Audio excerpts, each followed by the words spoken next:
이번 주간에는 우리나라에서 대표자로 대통령을 선출하는 그러한 선거가 있었지요. 대통령뿐만 아니라 우리가 속해 있는 공동체, 또 가장 작게는 가족의 단위, 어떠한 관계 속에서 우리가 살면서 상대방에게 기대하는 것이 있지만 그 기대 이상으로 잘해줄 때는요, 우리가 행복하고 참으로 여유스러운 그러한 삶을 살 수 있어요. 그래서 24장에서는요, 하나님께서 너희 옆에 있는 사람들이 행복할 수 있도록 너희들이 배려를 해줄 수 있겠니? 그러면서 배려하는 말씀을 하셨다면요, 오늘 25장에서는요 같은 맥락의 말씀이에요. 그럼에도 불구하고 이것만큼은 그 사람은, 이 커트라인만큼은 넘어가지 않았으면 좋겠다, 파괴하지 않았으면 좋겠다라는 간절한 마음이 있어요. 하나님도 우리에게요, 내가 너를 구원했어. 내가 너를 구원했다는 말이 무슨 말인지 아니? 내가 너를 영원한 나의 자녀로, 내 사랑 가운데 영원히 나와 함께 살 나의 한 몸으로 내가 너를 구원했어. 그렇다면요, 우리도 똑같이 하나님 앞에서 하나님의 그 기대치, 기대 이상으로 살아드리면 하나님에게 기쁨을 드릴 수 있는 그러한 존재가 되겠지만요, 최소한 커트라인, 너 이것만큼은 해야 돼. 그러한 규율과 법규를 주신 것이 지금 신명기의 말씀이에요. 물론 그 이상의 것을 하면 너도 행복하고 너희 옆에 있는 사람도 행복하고 너희들이 그 땅에서, 하나님께서 주신 땅에서 너희들이 행복하게 살 수 있어. 그런데 너희가 만약에 이 커트라인을 너희가 이것을 파괴한다면 그것은 모든 행복이 깨지게 되는 거야.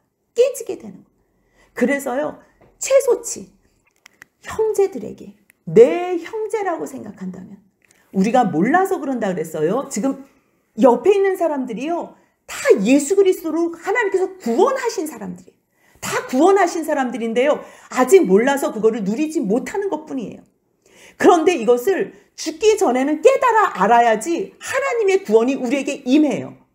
시간을 주시고 기회를 주시고 계속 말씀하시는데도, 아이고, 내가 무슨 하나님의 자녀야, 내가 무슨 구원을 받아서, 죽으면 다 끝이야, 심판 없어, 그냥 세상에서 막 사는 사람들처럼 그렇게 이야기를 한다면, 우리들은요, 하나님께서 구원을 주시고 기다리시고 구원을 다 베푸셨음에도 불구하고 그 구원하고 전혀 상관이 없는 자로 살다가 끝날에도 하나님께서 주신 영원의 시간 속에서도요, 우리는 하나님과 상관없는 구원받지 못한 자가 된다는 거예요. 이 말씀이 굉장히 중요해요. 하나님께서는 예수 그리스도 안에서 누구나 다 구원하셨어요. 누구나 다. 믿기만 하면 돼요. 하나님께서 이 구원하셨다는 것을 믿기만 하면 되는 거예요. 그렇듯이 하나님께서는 하나님께서 구원해 주신 이 백성들, 하나님의 자녀들이 이 땅에서 어떻게 살면 좋겠는지 하나님의 최소 기대치, 커트라인을 주신 거예요. 그 말씀이 지금 우리가 신명기를 통해서 계속 보는 말씀이에요. 그랬을 때 모세는 간곡하게 부탁하는 거죠. 뭘 부탁해요? 너희가 들어가서 살 때에 너희가 또 구원받은 것을 잊어버리고 애굽에서 종되었던 너희들을 속량해 주신 하나님의 은혜를 잊어버리고 옆에 있는 사람들과 다투어서 시비가 생겼을 때에, 사람들 사이에 시비가 생겼을 때에 그때 해야 될 일들, 하나님께서 그 말씀을 25장 1절 2절에서 하십니다. 같이 한번 읽겠습니다. 사람들 사이에 시비가 생겨 재판을 청하면 재판장은 그들을 재판하여 의인은 의롭다 하고 악인은 정죄할 것이며, 악인에게 태형이 합당하면 재판장은 그를 엎드리게 하고 그 앞에서 그의 죄에 따라 수를 맞추어 때리게 하라 말씀하세요. 시비가 생겼는데요, 그냥 말로 잘못하고 잘한 것을 가리면 돼요. 근데 이게요, 가려지질 않는 거예요. 내 말이 옳다고 계속 주장하는 거예요. 한 사람만 주장하는 게 아니고요, 각자 계속 주장하니까요, 시비가 가려지질 않는 거예요. 그랬을 때에 재판을 청하라는 거지요. 재판장이 그 모든 이야기를 듣고 재판할 때에 의인은 의인은 의롭다 하고 악인은 악하다고 정죄하라는 거예요. 이거 지금 가장 기본적인 거예요. 가장 기본적인 거. 뭐 잘하는 거는 기대하지 말고요. 최소한 의인은 의롭다고 얘기하고 악인은 잘못했으니까 너 이 죄 잘못한 거야 정죄하라는 얘기예요. 이 말씀을 왜 하세요? 세상에 사는 사람들이요, 의인을 악하다고 하고 악인을 의롭다고 한다는 거예요. 왜요? 자기의 이익 때문에, 자기를 위해서, 자기만을. 옆에 있는 사람이 무슨 일을 당해도 상관이 없는 거예요. 그러니까 저 사람이 우리 공동체의 리더가 되고 저 사람이 이 나라의 대통령이 된다면 내 주머니에 들어올 돈이 많은 거예요. 내 죄가 드러나지 않을 수 있어요. 저 사람만 대통령이 되면. 그래서 옳고 안 옳고를 따지지 않고 무조건 편가르기를 하는 거예요. 편가르기를. 이게 너무 슬픈 거예요. 왜 하나님의 백성들이 약속의 땅에 들어가서 살 때 왜 저런 말도 안 되는 규율을 주시는 거예요?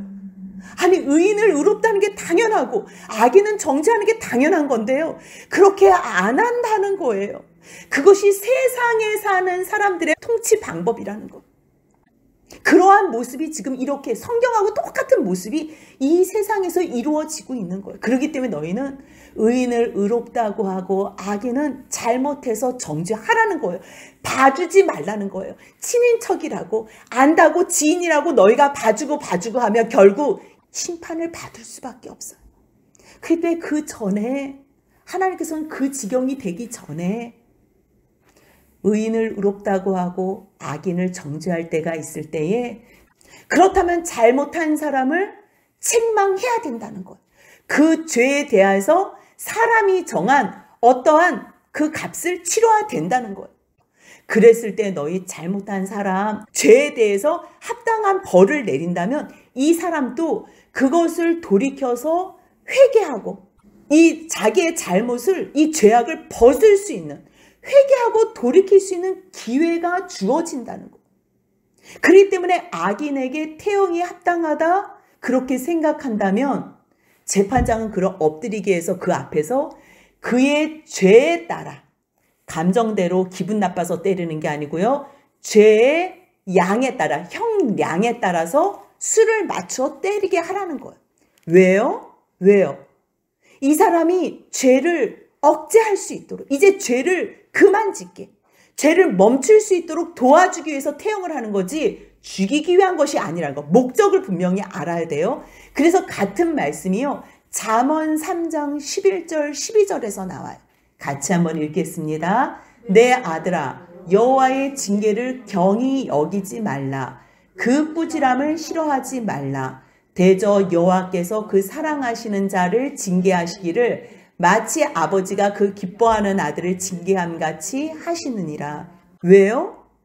여호와께서는 자기의 아들로 지금 우리를 구원하시고 우리를 이 시간 속에서 만들어 가시기 때문에 우리를 훈계하시고 양육하신다는 것. 징계하시는 목적은요, 우리를 바꾸기 위해서예요. 잘못된 것을 우리를 변화시키기 위해서. 아들이 잘못하는데 계속 놔둬요? 그거는요, 그 아들을 내 아들로 생각하지 않는 거예요. 그 하나님께서, 여호와께서 자기 자녀들을 징계하시는 것은 꼭 뭐와도 같다는 거예요. 아버지가 그 기뻐하는 아들을 징계함 같다는 거예요. 기뻐하는 아들. 내가 너를 어떠한 마음으로 기대하면서 키우는데 너 왜 그렇게밖에 못 살아? 너 똑바로 못 살아?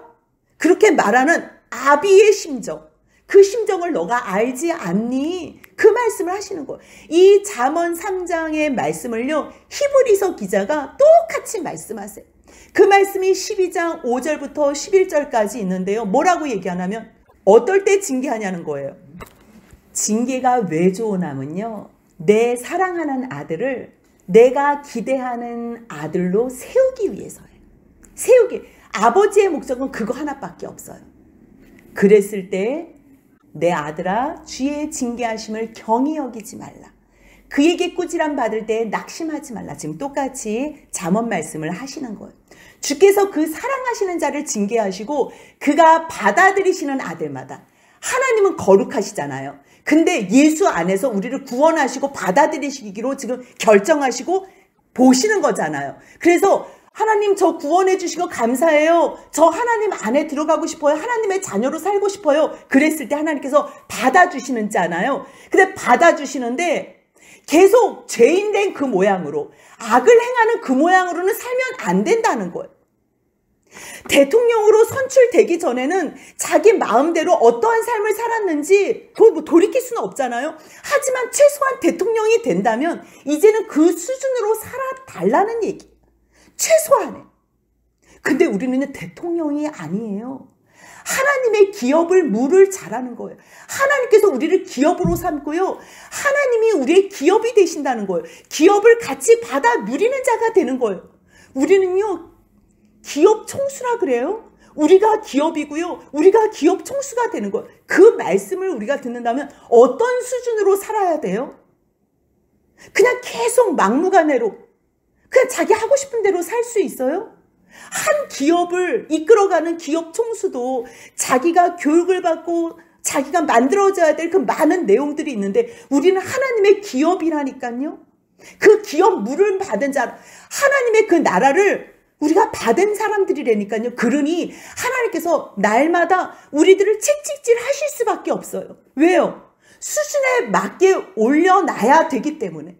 그래서 히브리서 12장 7절에 너희가 참는 이유는 왜 참는다는 거예요? 이 징계를 받기 위한다는 거예요. 이 징계가 나를 죽이기 위함이 아니고 나를 심판하기 위함이 아니라 나를 하나님의 자녀로, 하나님의 기업을 받을 자로 나를 세우시는 과정이라는 걸 알기 때문에 이 모든 훈련을 참는다는 거예요. 왜 군인들이 그 군대에 가서 그 혹독한 훈련을 왜 견뎌요? 왜 견뎌요? 참고 견딘 후에 정말 늠름한 훌륭한 군인으로 이 세상에서 누군가를 도와줄 수 있는 사람으로 세워지기 위함이에요. 우리가 공부를 해요. 대학 가기 위해서 얼마나 많은 공부를 하는지 몰라요. 직장 가기 위해서도 얼마나 어려운 공부들을 하는지 몰라요. 영어도 그 어려운 시험을 치르기 위해서. 왜요? 그 수준에 이르러야지 다른 사람을 도와줄 수 있는 것, 선한 영향력을 끼칠 수 있는 것. 그렇기 때문에 우리를 어떠한 교육을 시킨다, 훈계를 한다, 이 징계에는 그와 같은 의미가 들어가 있는 것. 그래서 이 훈련을 받기 위함이라, 징계를 받기 위함이라는 거는요, 이 시간을 통해서 내가 만들어지기 위함이라는 거예요. 왜요? 하나님이 아들과 같이 너희를 대우하신다. 왜 훈계를 해요? 왜 징계를 해요? 아들과 같이 대우하시기 때문이라는 거지요. 어찌 아버지가 징계하지 않는 아들이 있겠냐는 거예요. 그래서 8절 같이 있습니다. 징계는 다 받는 것이오늘 너희에게 없으면 사생자요 친아들이 아니니라. 그렇죠. 옆집 아이 함부로 혼낼 수 없지요. 우리가 육신의 아버지가 우리를 징계하여도 아버지가 나를 사랑해서 나 똑바로 살라고, 인간 만들라고 이렇게 훈계하시는구나. 우리가 그래서 부모를 공경하잖아요. 우리가 인간적인 아버지가, 육신의 아버지가 나를 징계해도 내가 공경하는데 하물며 모든 영의 아버지, 이 세상을 통치하시고 영원히 우리를 부활해서 영원한 하나님 나라에서 살게 하실 영의 아버지께서 우리를 징계하실 때 우리가 더욱 복종하며 살지 않겠느냐? 지금 반문하는 거예요. 그렇기 때문에 10절, 11절 같이 있습니다. 그들은 잠시 자기의 뜻대로 우리를 징계하였거니와 오직 하나님은 우리의 유익을 위하여 그의 거룩하심에 참여하게 하시느니라. 무릇 징계가 당시에는 즐거워 보이지 않고 슬퍼 보이나 후에 그로 말미암아 연단받은 자들은 의와 평강의 열매를 맺느니라. 무슨 말씀이에요? 하나님께서 우리의 유익을 위하여 징계하신다는 거. 왜요? 결국 그의 거룩하심에 참여하게 하신다는 거예요. 이 목적이 너무 분명한 거예요. 하나님께서 우리에게 고난을 주시고 어려운 환경 속에서 고통을 주시는 이유는 우리를 죽이기 위해서가 아니라는 거예요. 우리를 진멸하기 위해서가 아니라는 거예요. 우리를 하나님의 자녀로 받으셔서 우리를 하나님의 기업물을 받을 자로, 기업을 얻을 상속자로 우리를 훈련시키기 위해서. 그렇기 때문에 그 모든 징계와 훈련은 우리에게 유익하기 위함이라는 거. 결국 그거의 열매는 뭐라는 거예요? 거룩이라는, 거룩. 우리가 결국은 마지막에 거룩해야지만 그의 거룩하심에 참여하게 된다는 거예요.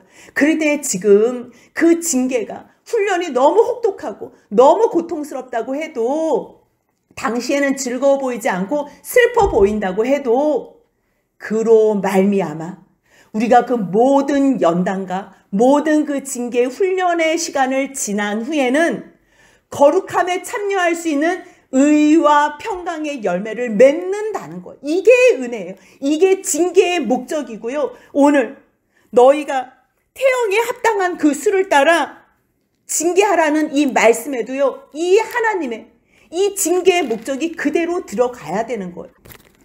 그렇기 때문에 요한계시록 3장 19절에 보면요. 무릇 내가 사랑하는 자를 책망하여 징계하오니.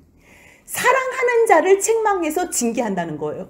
그렇기 때문에 너희들이 이 책망받는 것, 징계받는 것에 낙심하거나 자포자기하지 말고 그러기 때문에 그러므로 내가 열심을 내래요. 열심을 내서 왜요? 지금 하나님께서 우리를 잘 만들어 가고 있는 시간이기 때문에 열심을 낼 뿐만 아니라 혹시 너의 죄 때문에 지금은 혼나는 시간이라면 회개하면 돼. 이 말씀을 하시는 거예요. 그렇기 때문에 하나님의 목적은요. 우리를 돌이켜서 회개하고 돌이켜서 죄 없이 함을 받은 후에 우리가 하나님을 위하여 선한 열심을 내서 결국은 그리스도의 장성한 분량까지 아버지의 온전하심까지 담기를 원하시는 거예요. 그런데 문제는 뭐냐면요. 오늘 본문 25장 3절에서요. 같이 한번 읽겠습니다. 40가지는 때리려니와 그것을 넘기지는 못할지니 만일 그것을 넘겨 매를 지나치게 때리면 내가 내 형제를 경히 여기는 것이 될까 하노라. 잘못해서 태형을 해요. 그런데 지금 목적이 뭐라 그랬어요? 죄를 멈추고 억제하고 다음에는 다시는 똑같은 죄를 짓지 않게 하는 게 목적이에요. 그런데 내 옆에 있는 형제를 하나님 앞에서 온전하게 세우기 위해서 죄에 대한 형벌을 치르는 것이 아니고요. 미워함으로 진멸하기 위해서 죽이기 위해서 한다면 이거는 하나님 앞에서 합당하지 않다는 거예요. 하나님께서 왜 우리를 징계하시는지 너희도 똑같이 알아서 태형을 치르라는 거예요. 40까지는 때리지만 그것을 넘는다면 이 당하는 사람이 자기 죄에 대해서 잘못했다고 인정하는 것에 넘어서 이제는 지나친 형벌로 말미암아 억울한 마음이 생기는 거예요. 분한 마음이 생긴다는 거예요. 그러면 그 다음에는 더 큰 죄악을 저지를 수 있다는 거예요. 그렇기 때문에 이 목적은 죄를 짓지 않게 억제하기 위한 목적이지 너희가 그것을 지나치게 하면 그것은 너 형제를 무시하는 거고 형제를 업신여기고 경히 여기는 것이 된다는 거예요. 왜냐하면 하나님께서는요. 이 내 옆에 있는 형제들도 하나님의 자녀로 지금 부름받은 거예요. 부름받았다면 하나님 앞에서 잘 세워지기를 위해서 도와주는 역할을 해야지. 그거하고 상관없이 쟤는 하나님 앞에 버림받은 자녀야. 하나님 앞에서 완전히 버림받은 존재야. 자기가 그렇게 생각하는 거예요. 하나님이 쟤를 버렸어. 자기가 단정하는 거예요. 그래서 함부로 하지 말라는 거지. 그는 아무리 지금 너 옆에서 잘못해서 너를 괴롭게 하고 불편하게 한 사람이지만 너 형제라는 거예요. 그래서 내가 내 형제를 경히 여기는 것이 될까? 40대까지만 때리고 그것을 넘기지는 말라는 거예요. 최소한의 지금 커트라인을 말하는 거예요. 그래서 바울이 뭐라고 얘기를 해요? 내가 40의 하남 가만매를 5번이나 맞았다 그러잖아요. 유대인들이 왜 40에 하나를 감안하면요. 혹시나 잘못 세워서 40에 하나가 넘어갈까봐 하나를 감하면 최소한 실수는 안 하겠다 해서 40에 하나 가만매를 때리는 거예요. 그랬기 때문에 잠언에서도 똑같은 말씀을 19장 18절에서 하는데요. 그를 징계하되 죽일 마음은 두지 말라는 거예요. 세상의 아버지도요. 자식이 잘 되는 것을 원하면서 징계를 할 때가 있어요. 그런데 이 자식이 가능성이 없다고 그냥 너는 나가버려. 아니 그냥 너는 죽어버렸으면 좋겠다. 그래서 이 때릴 때예요. 자기 감정을 실어서 애를 포기하는 마음으로 때린다는 거예요. 그러지 말라는 거예요. 절대로 그러지 말라는 거예요. 잠언 19장 18절 같이 읽겠습니다. 내가 내 아들에게 희망이 있은즉 그를 징계하되 죽일 마음은 두지 말지니라. 지금 징계하는 목적이 뭐예요? 아들을 사랑하기 때문이잖아요. 아들이 잘 세워지는 것이 소원이기 때문에 혼내는 거잖아요. 옆집 아들이 잘못한다고 그렇게 징계해요? 절대 안 해요. 그렇다면 너가 이 아들에게 무슨 소원이 있냐는 거예요. 희망을 갖고 있다는 거 아니에요. 너가 지금 이 아들에게 희망이 있기 때문에 그 아들을 징계하는데 결코 그 마음 가운데 죽일 마음은 두지 말라는 거. 그래서 하나님은요, 어떠한 사람과 사람과의 관계 속에서 하나님께서는 끝까지 우리를 온전하게 세우시고 하나님의 거룩하심에 참여하는 자녀로 세우시는 게 목적이지요. 그 이상도 이하도 아니라는 것을 기억해야 돼요. 그러면서 갑자기 신명기 25장 4절에는요. 곡식 떠는 소에게 망을 씌우지 말지니라 말씀하세요. 무슨 말씀이냐면요. 소가 수고를 해가지고 곡식을 지금 떠는 거잖아요. 그런데 이 소의 입에다가 망을 씌워봐요. 그러면 이 소는요. 그러한 고통 가운데 있을 수 있다는 거예요. 이 작은 소도 배려해주는 하나님인데 내가 하물며 소도 생각하는 내가 내 자녀로 내가 그리스도를 통해서 너희들을 구원했는데 내가 너희들을 생각하지 않겠느냐. 사람이요. 상대방에 대한 배려가 없잖아요. 상대방 입장이 돼서 생각을 안 하잖아요. 그러면 늘 지나칠 수 있다는 거예요. 오버할 수 있다는 거예요. 똑같은 이 말씀을요. 고린도전서에서 바울이 그대로 얘기했는데 이 말씀 오늘 이 모세의 율법에서 곡식을 밟아 떠는 소에게 망을 씌우지 말라고 얘기했는데 그것이 어찌 소들만을 위하는 염려겠냐. 그것은 소를 통해서 하나님께서는 작은 것도 너희들이 배려를 해줘야 되는 것처럼 옆에 있는 사람에 대한 배려를 끊임없이 해주라는 말이에요. 이것은 오로지 우리를 위한 말씀이 아니냐. 정말 과연 우리를 위한 말씀이 맞다. 그러면서 뭐라 그래요? 밭 가는 자는 소망을 가지고 갈며 곡식 떠는 자는 함께 얻을 소망을 가지고 떠는 것이라고. 그렇게 말하는 거예요. 그러니까 하나님 앞에서 수고한 사람들을 하나님께서 다 먹이는 것처럼 소도 먹이는 것처럼 너희들도 다 먹일 거야. 이제 바울은 하나님의 나라의 일꾼들을 위해서 수고하는 자들을 위해서 얘기했지만 지금 모세는요. 소뿐만 아니라 작은 일에도 늘 배려해 주라고. 그래서 소에게 망을 씌우지 말라는 얘기까지 하는 거예요. 그리고 나서 5절부터 10절까지의 말씀은요. 계대결혼이라는 말 있지요. 예, 고엘이라고 기업 물을 자라는 그 내용을 말씀을 하세요. 이 말씀은 어떤 말씀이냐면요. 형제들이 함께 사는 가운데에 그 중 하나가 죽는다는 거예요. 형제 가운데. 죽었는데 아들이 있으면 괜찮은데 아들이 없을 때에 이 아내는요. 다른 사람에게 시집가지 말라는 거예요. 나가서 타인에게 시집가지 말고 남편의 형제들이 있다면 그 형제들이 그 형의 아내에게 들어가서 의무를 준행하라는 거예요. 그의 남편의 형제된 의무를 다 하면 그 여인이 만약에 첫 아들을 낳게 되잖아요. 그러면 최소한 이 아들을 낳음으로 말미암아 이 혼자 된 형수가, 혼자 된 여자가 이 세상을 살 수 있는 최소한의 환경을 만들어준다는 거예요. 하나님께서 왜 고엘법, 기업 물을 자, 계대 결혼을 허용하셨냐면요. 최소한으로 한 여자가 살 수 있는 환경을 보장해 주라는 거예요. 다른 데 가면 누구한테 대우를 받겠어요? 한 번 결혼한 여자가 누구한테 대우를 받겠어요? 그렇기 때문에 다른 데서 업신여김을 받을 수 있으니까 최소한 너희들끼리 형제끼리라도 의무를 지킴으로 말미암아 한 여자가 이 세상을 살 수 있도록 환경을 만들어 주라는 거예요. 그런데 만약에 그 형수를 내 아내로 맡기를 즐겨하지 않을 때는 뭐 억지로는 할 수 없잖아요. 그럴 때 그 형제의 아내는 성문으로 또 가서 장로들에게 말해서 가서 얘기를 하라는 거죠. 뭐라고 얘기하라는 거예요? 내 남편의 형제가 그의 형제의 이름을 이스라엘 중에 있기를 싫어하여 남편의 형제된 의무를 내가 행하지 아니하니다 할 것이요. 그렇게 하면 그 성읍 장로들은 그를 불러다가 말하는 거예요. 뭐라고요? 그가 이미 정한 뜻대로 말하기를 내가 그 여자를 맞이기를 즐겨하지 아니한다. 그렇게 얘기를 하면 이제 9절 10절입니다. 같이 읽습니다.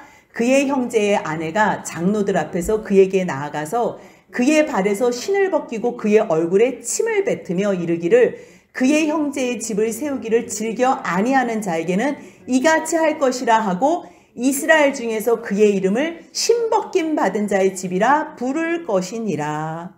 이것이요 기엄 물을 자 그리고 고엘 계대 결혼에 대한 말씀이에요. 근데 지금 시대로 생각하면 참 어떻게 이런 거는 있을 수도 없는 거예요. 아니 형이 죽었다고 내가 그 형의 아내한테 들어가가지고 아들을 낳아줘요? 그 아들은 내 아들이 되는 것도 아닌데요. 지금은요 여자들이 그래도 살만한 거예요. 자기가 수고해서 먹고 살 환경이 되기 때문에 지금은 이런 어떠한 말씀이요 이해가 가지 않아요. 하지만 그때 시대는요 결혼한 여자가 아이도 없어요. 살 수가 없어요. 살 방법이 없는 거예요. 살 방법 자체가.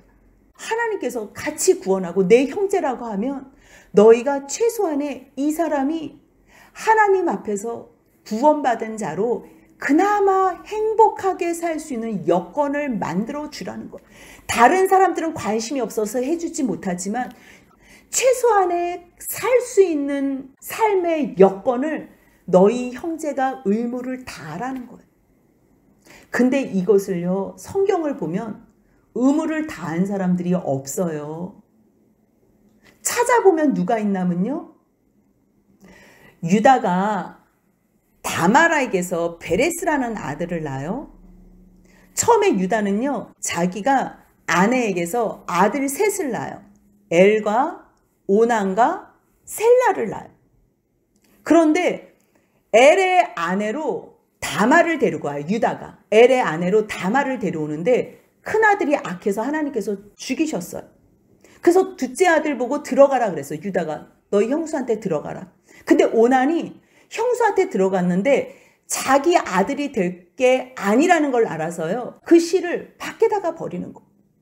그래서 하나님께서 오난도 악하기 때문에 하나님께서 죽이셨다는 거. 아니 지금 왜 계대 결혼을 하고 왜 들어가라는 거예요? 이 형수가 살 수 있는 가장 최소한의 환경을 만들어 주라고. 한 사람을 좀 구해주라고 그 계대 결혼을 하라 그러는데 들어가서는 하나님의 뜻하고는 전혀 상관없이 순종하지 않는 오난을 성경에서는 기록해요. 그랬을 때 하나님께서는 그도 악하기 때문에 죽였다 그래요. 그러고서 셀라가 있는데 유다가 셀라를 다말에게 안 줘요. 근데 다말은요 이 계대 결혼에 대한 하나님의 이러한 말씀, 물론 그것이 창세기 38장에 있었던 말씀이지만요 하나님 앞에서 하나님께서 주신 그 여러 가지 율법 가운데 계율 가운데 그 계대 결혼을 소원한 거예요. 왜요? 하나님 앞에서 생명을 세워야 되니까 그 약속을 이루어야 되니까. 근데 유다가 그것을 주지 않았을 때 결국은 다말이 창녀의 모습을 하고서 유다와 아기를 가졌잖아요. 그 아들이 이름이 뭐예요? 베레스예요. 물론 유다는요 온전한 마음으로 아들을 낳은 거는 아니에요. 하지만 그 일을 통해서 유다가 회개했기 때문에 유다가 다말에게서 베레스를 낳았고의 예수 그리스도의 그 계보에 오를 수 있는 거예요. 유다의 회개가 있었기 때문에 다말의 하나님의 말씀을 붙잡는 물론 방법이야 잘못됐지만 그나마 하나님 말씀을 붙잡았던 그 마음으로 하나님께서는 회개하는 자에게 그리스도의 계보에 오르게 하셨어요.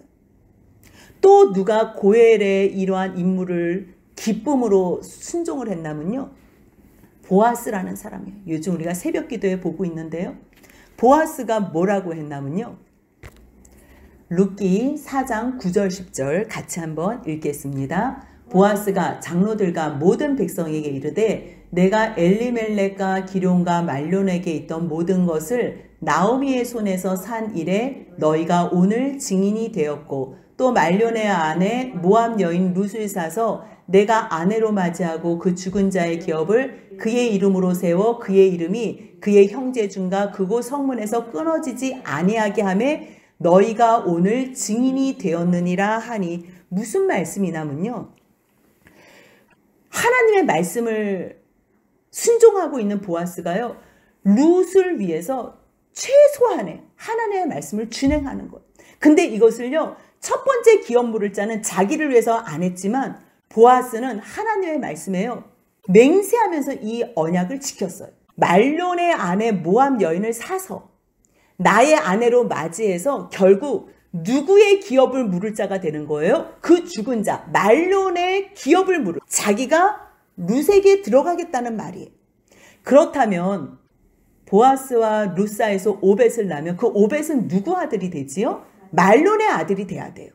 그런데 보아스와 룻에게서 오벳이 났다고요? 마태복음에서 그리스도의 계보에 올려주시는 거예요.